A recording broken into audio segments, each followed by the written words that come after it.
It is natural for humans to get questions. Why is the sky blue? Why is the grass green? Why does my voice sound like a mouse being pushed into a meat grinder? But one question in my life has persisted more than any other. And that is, how do you breathe? When walks in woods turn into terrors, you get some questions and you take the answers. You don't settle for mysteries. When you see a ghost, you ask how it breathes.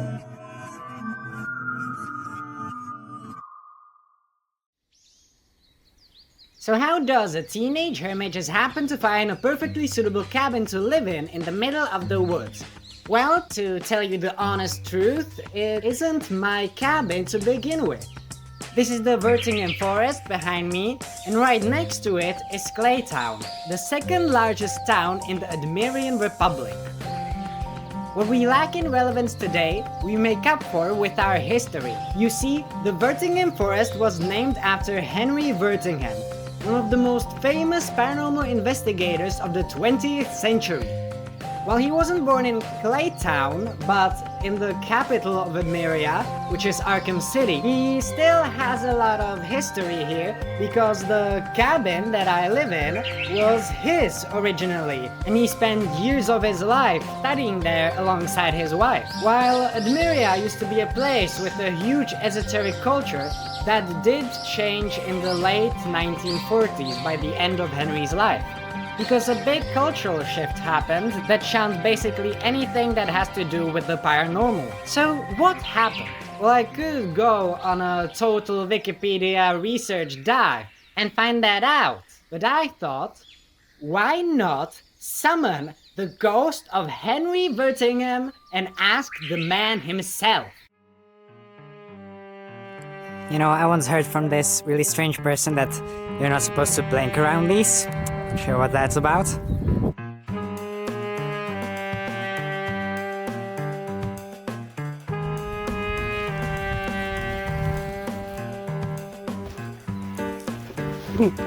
Now, summoning a ghost isn't exactly easy. You need these 4 really rare types of stones with magical abilities to do it, because a ghost is essentially a spirit. They're just like these glowing balls that you need to summon to even see, and then slowly over time it turns into a person, and even then you only have like half an hour before they disappear. So to conduct this interview I'll need to be very swift. So yeah, it's really hard to find these stones. Thankfully, I'm an incredible paranormal investigator. These are the 4 stones required.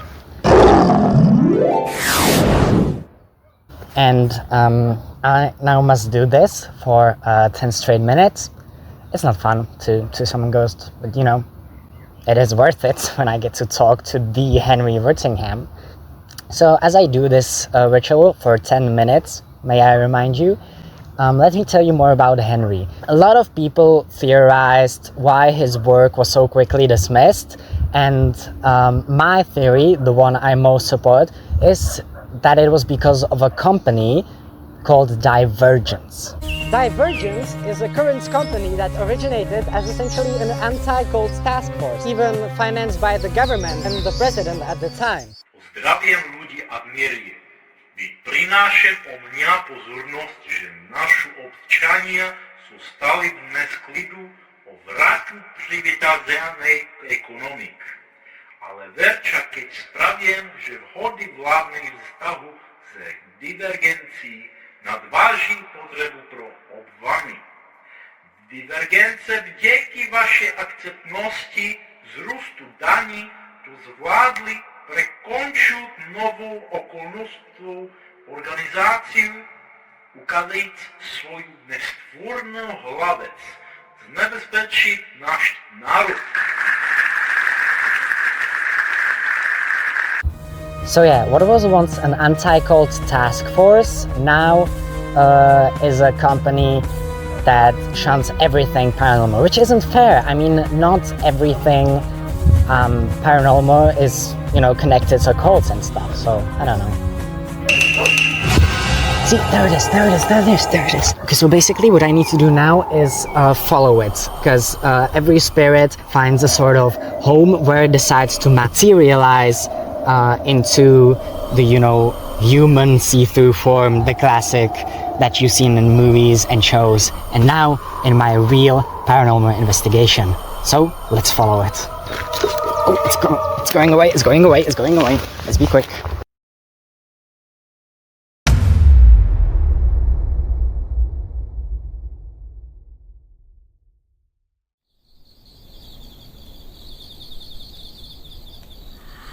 Ah, there it is. Here he is.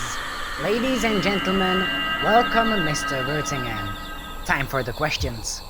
How do you feel physically? Do you still have your senses? Contrary to popular belief, I do. I can pass through objects, walls, whatever, but it's still as if I had a body that was colliding with the physical. So does it hurt? Yeah, kind of. Sort of like trying to swim through honey. Possible, but challenging, and certainly not comfortable. What about other senses? Mostly intact, just desensitized. I see, but everything is blurred and colored blue. I hear, but everything's echoed. I can smell or taste at all, unfortunately, but I can move objects with some effort. Can you fly? Unfortunately, I cannot. I'm much lighter though. It's akin to the moon's gravity. Can you tell us a bit about growing up with your family? Yeah, I remember playing with my brother. Right, so Henry Vertingham did have a brother that, as we know, died in the Second World War. But we will get back to that. Mr. Vertingham then proceeded to talk more about his family and asked me to omit most of the information. But what I can share is that his father fought in the First World War, and that did traumatize him a lot. What didn't help is, as I said, that Henry's brother died in the Second World War, which of course took a hit on Henry too, and began his classic alcoholic detective noir type depression phase. I remember going to the bar and, well, I met her. This journalist called Daisy Winston. Ah yes, Daisy Winston, sorry. Daisy Winston was like a really popular and accomplished journalist of the 1940s in Admiria. But in regards to her relationship with Henry, she was his wife, and together they formed a very formidable duo. Approached me and ordered me a drink, which was kind of ironic. I'm the man, I'm the gentleman. I should be the one ordering the drink for such a beautiful lady. I guess I was too lost in thought, and she knew. And that's when I realized she was just like me. We had something in common. I was the detective and she was the journalist. Right. Well, she kind of offered me a job with this werewolf thing. There was this cult. We figured out that the werewolves were kind of dead before. This happened to my brother. He was basically revived into this monster. I thought he died in the Second World War. It was horrible to see him like this. It was horrible to even acknowledge that something so ugly was my brother, my blood, my DNA. Daisy was very worried about me. It kind of got to me. It kind of got into my head. What he had to go through, what he had to endure, just because he was brought back into the living world. What is that? Can never be the same alive again. It was dead once, and that's how it should have stayed, So I killed him. I killed my brother. I killed him. I could not let this be. I just couldn't. I shot him right into the chest, multiple times, so filled with hatred, fear. We fought our way through to the main hall, just to find the main culprit. I found out that was my father. When I walked into the room, he was standing there behind the altar, big and proud, shoulders back, looking into my eyes. Poor fucker, right? I thought I had it bad with my dead parents, but at least they're not cult leaders. He not only turned my brother into a monster, suffering, but what about the others? He did this to so many more. Of course, there was a huge fight with my father. We fought. He was punching me in the face. He reached out for his dagger and he was about to stab me in the neck. Right here, in this part of my neck. Everything went silent and still. I thought, am I dead? Am I actually dead? Is this happening? No. My father fell to the ground, was gasping for air, blood was everywhere, on me and on Daisy, because she was the one who shot him. This woman saved my life. We got married afterwards. We shared so much trauma, it could never truly disappear. But she loved me and I loved her. And that was something much stronger than the past. So do you know why you turned into a ghost, but your wife, Daisy, didn't, seemingly? That's something I've been asking myself for a while. You see, we've been on this boat. It was another mission. About sea creatures and monsters. Like, write something down about them. It was very hard to begin with. They are under the sea. Yeah, no, I got that. Either way, I remember slimy, ugly tentacle grabbing people's legs, then backing down when there were more people. I don't remember clearly, but there was an explosion, and I think that's how I died. The thing is, it's Daisy too. The last thing I thought that was gonna happen, but I'm glad she's at peace right now and she's not suffering. I then asked Mr. Vertingham more about his research because it genuinely interested me, and you know, he did write books, but he did omit a lot of things, and he was asking me to omit a lot of the information he gave me, and at a certain point I realized something. Henry Vertingham was the founder of Divergence.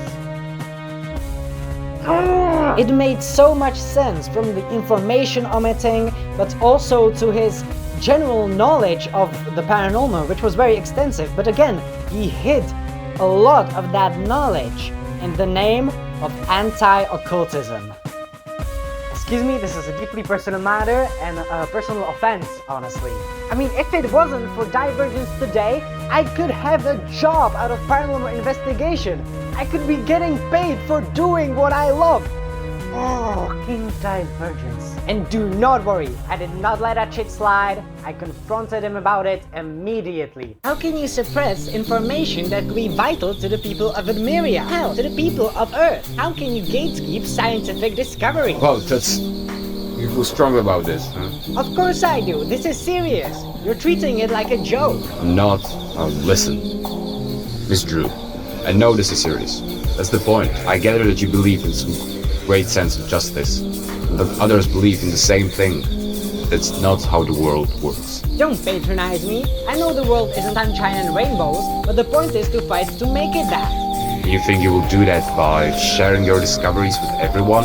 The information you collect may fall into the wrong hands. My father created a cult around verbal science, and he abused that science. That's why I created Divergence. Stop and think for a bit. If I still believe in this philosophy, would I still be doing this interview with you? No, I suppose not. To be fair, Henry Vertingham intended Divergence to be a safety net for paranormal investigators. It had since then changed. It is truly a fully privatized company and a cog in the death wheel of capitalism. And I do not think that was his intention. You're doing a good thing, Miss Drew. You know, I respect journalism. I just seen journalism thrown into some mindless entertainment too much in my life. To trust just anyone to do the job well. I take this seriously. I know. But speaking more generally, when it comes to you though, I have an actual request. I've said the information you collect may fall into the wrong hands. Whatever it takes, don't let that happen. Right, I won't. Then the future of paranormal investigation truly is in safe hands. Goodbye, Katherine Drew. Good luck. Say what you want about Henry Vertingham, but that man truly inspired me. I don't think I would be a paranormal investigator today if it weren't for his work. The point is, I guess I hope to make him proud. To one day be to you what he was to me.